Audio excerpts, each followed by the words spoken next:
बेफिक्र लोग, उनके चेहरे पर सुकून, सीटियों की आवाज। ये है गाजा में सीजफायर डील पूरी होने के बाद की खुशी।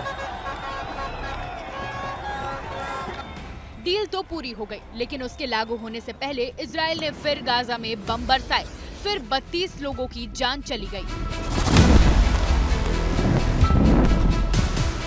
सीजफायर डील पर भी पेंच फंस गया है। इजराइल का दावा है कि हमास गाजा समझौते के कुछ हिस्सों से मुकर गया है। Officers this morning said is that there has been a walking away from certain aspects of this agreement to free our hostages, which was agreed to previously, but now Hamas have walked away.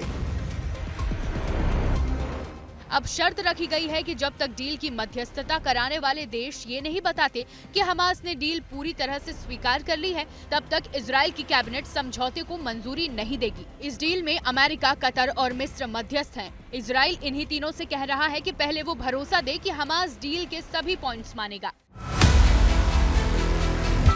1.5 साल से चली आ रही जंग को खत्म करने के लिए कल ही ये डील हुई थी। कतर की राजधानी दोहा में हुई इस डील का ऐलान वहां के प्रधानमंत्री शेख मोहम्मद बिन अब्दुल रहमान अल थानी ने की। सीजफायर की डील 19 जनवरी से लागू होगी। कुल 3 फेज में डील को पूरा किया जाएगा। पहले फेज में 6 महीने का शुरुआती सीजफायर होगा। इजराइल के सैनिक गाजा से वापस आएंगे। गाजा के विस्थापित फिलिस्तीनी वापस अपने घर जाएंगे। हमास बंधकों को छोड़ेगा तो इजराइल फिलिस्तीनी कैदियों को।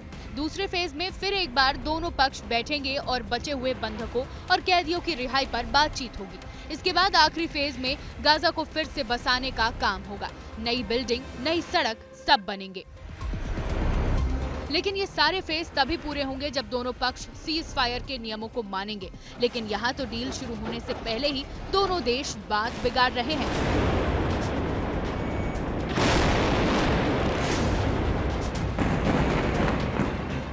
गाजा में 467 दिनों से चली आ रही जंग में अब तक 46,000 से ज्यादा फिलिस्तीनियों की मौत हो चुकी है, जबकि 1 लाख से ज्यादा लोग घायल हुए हैं।